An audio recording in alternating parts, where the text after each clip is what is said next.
और मुस्ताफा साहब आपकी तरफ आना सर, देखें बलूचिस्तान के हालात आपके सामने हैं। बीएलए जहां जो कुछ वहां पे कर रही है, फिर बीवाईसी जो वहां पे कर रही है, हालात खराब हैं। खैबर पख्तूनख्वा के अंदर भी आपके सामने हालात की खराबी। तो पाकिस्तान तहरीक इंसाफ को गवर्नमेंट राजी क्यों नहीं कर पा रही?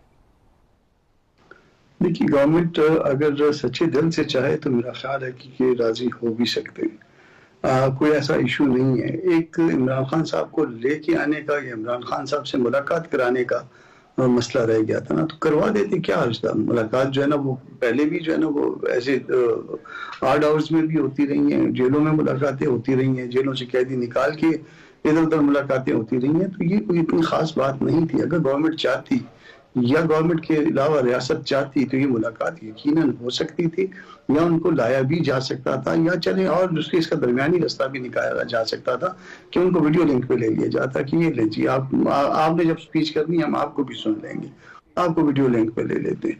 तो ये मेरा ख्याल है चाहत नहीं है इस तरफ से। इनसे वो कहते हैं कि हमसे बुलाया ना गया, तुमसे आया ना गया ना, ये इस तरह के मामला हैं। इसमें कोई अच्छा जो है ना वो उसने तासुर नहीं किया।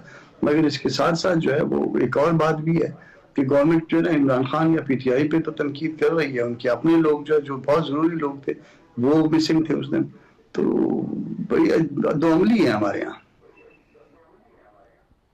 अच्छा, ये फरमाए सर कि मौलाना फजल रहमान साहब तो चले गए थे जब नेशनल सिक्योरिटी कमेटी का इजलास था, तो उससे पहले ये एक तासुर था कि आपका राब्ता हुआ था पीटीआई से। जब पीटीआई राजी हो गई कि हमारे 15 लोग आ रहे हैं, तो मौलाना ने कहा कि हम भी जा रहे हैं, लेकिन फिर आपको एतमाद में लिए बगैर ही उन्होंने अपनी ऑफर वापस ले ली और उसके बाद अकेले आपको जाना पड़ गया। तो ये बात दुरुस्त है और इस पर मौलाना खासे नाराज भी हैं। नहीं, इस पे ऐसे है, मैं इसको करेक्ट कर देता हूँ कि हमें मीडिया से पता चला था कि पीटीआई आ रही है, और हमारी लेट नाइट में हमारी अपनी मीटिंग थी। हमने फैसला करना था कि हम क्या करेंगे, और मौलाना ने जो है वो तकरीबन 11 बजे के बाद का टाइम दिया हुआ था कि 11 बजे या 11 बजे के बाद आ जाएं, हम सारे उनके घर पे आ जाएं और फिर आपस में सलाह मशवरे के बाद कोई फैसला कर लेंगे।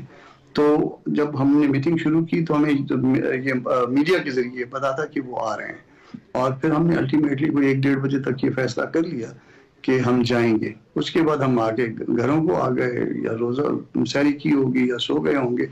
तो दूसरे दिन सुबह 11 बजे, पौने 11 बजे मौलाना के यहाँ इकट्ठा होना था, जो कमेटी थी हमारी। जब हम वहां पे आए हैं तो हमें पता चला जी पीटीआई ने तो फैसला कर लिया कि वो नहीं आ रहे। अब हमारा गिला ये था कि हमसे मुशावरत कर लेते, अगर नहीं आना था, अगर चले मुशावरत के काबिल नहीं समझा तो कम से कम इन्फॉर्म कर देते। कोई एक दोस्त जो है वो एक टेलीफोनिक मैसेज ड्रॉप कर देता कि भाई हम नहीं आ रहे, हमारी ये मजबूरी हो गई है। तो हम भी जो है ना मतलब समझते हैं कि हमें एतमाद में लिया गया है, या मुमकिन है कि हम कोई फैसले के ऊपर जो है ना कोई हम भी सोचते हैं कि किस तरह से ये अब क्या करना चाहिए। बहरहाल जो है वो नहीं आए, तो मौलाना को भी इसका शिद्दत से एहसास था कि बताया भी नहीं, और फिर इस तरह, और फिर मौलाना ने गिला भी किया इस बात का। और ये इवन जो है ना मुस्तफा नवाज खोकर के यहाँ जब इफ्तार डिनर था उसमें भी हमने गिला किया कि ये कौन सा तरीका था आपका। बिल्कुल ठीक। मलिक साहब आपकी तरफ आने सर, देखें एक तो नेशनल सिक्योरिटी कमेटी का इजलास हो गया, उसमें चले पाकिस्तान तहरीक इंसाफ की रिजर्वेशन थी, और मैं कामराज साहब से ये इत्तफाक करता हूं कि वाकई गवर्नमेंट को अलाउ करना चाहिए था कि आपके लोग जाते, इमरान खान साहब से मुलाकात करते, उनकी कंसेंट ले लेते। इसमें हर्ज कोई नहीं था, ये गवर्नमेंट की जिद थी और बेवकूफी थी जिसकी वजह से क्राइसिस पैदा हुआ। लेकिन अब अगर एपीसी होती है तो आपका क्या ख्याल है, उसके अंदर पार्टी को जाना चाहिए या नहीं? जी बिस्मिल्लाहिर्रहमानिर्रहीम। देखें जोशी साहब, मैं आपको एक अर्ज करूं कि ये कोई एक इसका मामला नहीं है जो सलामती कमेटी है उसका। ये गुज़श्ता 6 माह से ये खेल खेला जा रहा है। तो मैं ये समझता हूं कि अगर आपको याद होगा कि मैं थोड़ा सा पीछे जाऊंगा कि जब 24 नवंबर की डेट अनाउंस होने से पहले खान साहब ने हमें बुलाया था, जिसमें हम 3 लीडर ऑफ द अपोजिशन थे, साहबजादा हामिद रजा साहब थे और असद कैसर साहब फॉर्मर स्पीकर थे। तो आपको शायद याद हो कि हमें 2 घंटे अबडक्ट करके अडयाला चौकी में बिठा लिया गया। अब देखें इसमें उस वक्त मैं ये समझता हूं कि अगर पॉलिटिकल लोगों को पॉलिटिकल क़यादत के साथ मिलने दिया जाए तो रास्ते निकल आते हैं। हमें ना मिलने दिया गया, उसके बाद ऐलान हो गया अब 24 नवंबर वाला, फिर वाक़या हुआ 26 नवंबर वाला, वो सबके सामने है।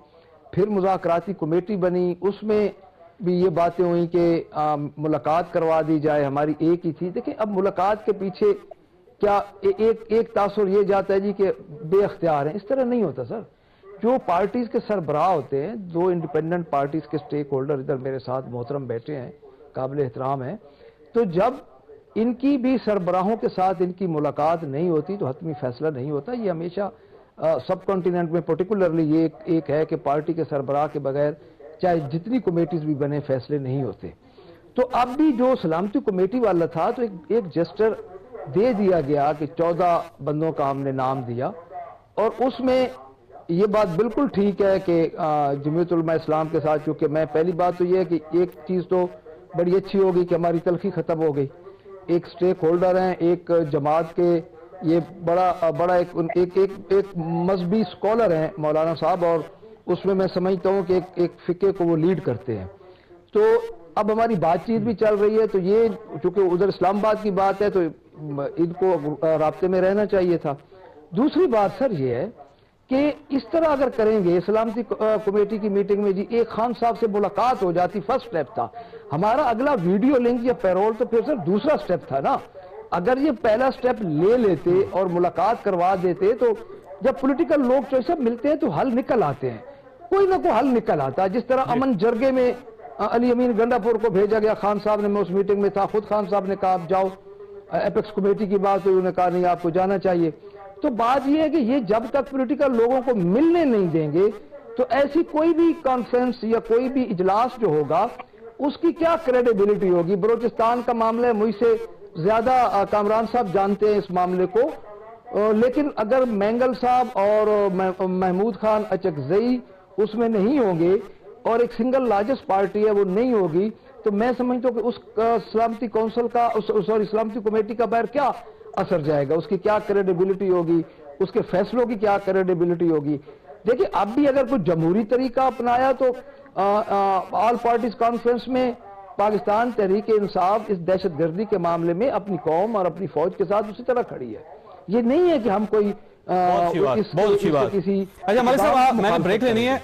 मलिक साहब एक सवाल आपके पास छोड़ के जा रहा हूं, आप ही के पास सवाल छोड़ के जा रहा हूं कि आज एक बड़ा अच्छा जेस्चर दिया आया तो इस्लामाबाद हाई कोर्ट की तरफ से है, लेकिन जाहिर है गवर्नमेंट की इन्वॉल्वमेंट कहीं ना कहीं उसके अंदर होगी या रियासत की इन्वॉल्वमेंट होगी।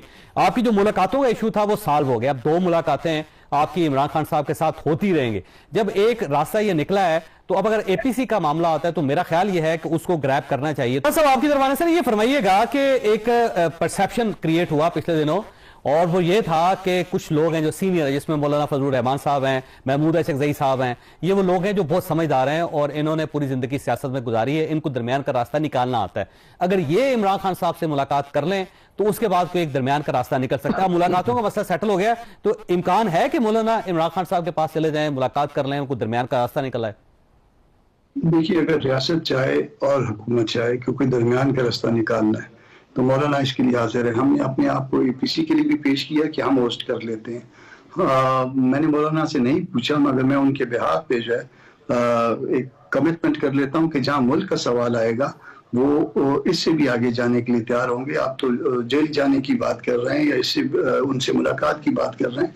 अगर तो कोई हल निकालना है, हल कोई एक चीज पे नहीं निकलेगा, हल जामे हल आपको निकालना पड़ेगा।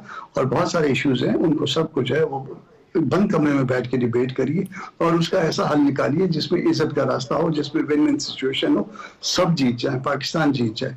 उसके लिए मौलाना तैयार है और वो हर जगह पे हर तरह से हर अमल करने के लिए तैयार है। ये तो बड़ी अच्छी बात है, ये तो बहुत अच्छी बात है। आप देखें अगर एक साइड पे एपीसी होती है और या गवर्नमेंट सोचती है कि एपीसी कर लेनी चाहिए और उससे पहले मौलाना की इमरान खान साहब से मुलाकात हो जाती है, इमरान खान साहब राजी हो जाते हैं कि मेरा वक्त वहां पे जाएगा, तो ये तो मसला हल हो गया ना, फिर तो कोई बड़ा इशू नहीं रहा। जी कामरान साहब। नहीं बिल्कुल बड़ा इशू नहीं। अगर मुल्क का मामला होगा, हालांकि मैं खुद जाती तौर पे इस बात का हामी नहीं हूँ या नहीं था कि मौलाना जेल जाके मुलाकात करें, मगर जहां पे मुल्क का मसला आएगा, जहां मुल्क का मामला होगा, मौलाना इससे भी आगे जाने के लिए तैयार होंगे और ये मसले का हल निकाला जा सकता है, कोई ऐसी वजह नहीं है। मगर जो है ना दो कम से कम 2 जगहों से जो है ना इसकी क्लियरेंस आया, रियासत की तरफ से भी और हुकूमत की तरफ से भी, दोनों कहें कि ठीक है आप रास्ता निकालिए, मौलाना रास्ता निकालेंगे इंशाल्लाह। जी ठीक हो। मलिक साहब आपके पास सवाल छोड़ के जा रहा हूं, ब्रेक लेनी है मैंने। एक तो आपने बताना था कि एपीसी अगर होती है तो पार्टी को शरीक होना चाहिए या नहीं होना चाहिए। दूसरा ये देखें एक रास्ता निकल रहा है मौलाना की साइड से, और अगर मौलाना की मुलाकात हो जाती है खान साहब से, क्योंकि अब ये मुलाकातों का फैसला सलमान अकबर राजा साहब ने करना है, जिसका नाम देंगे उनकी मुलाकात हो जाएगी। अब मौलाना अगर जाते हैं तो एक दरमियान का रास्ता निकल सकता है जिसका पाकिस्तान को भी फायदा होगा और आपको भी। तो क्या ये आइडिया दुरुस्त है या गलत है?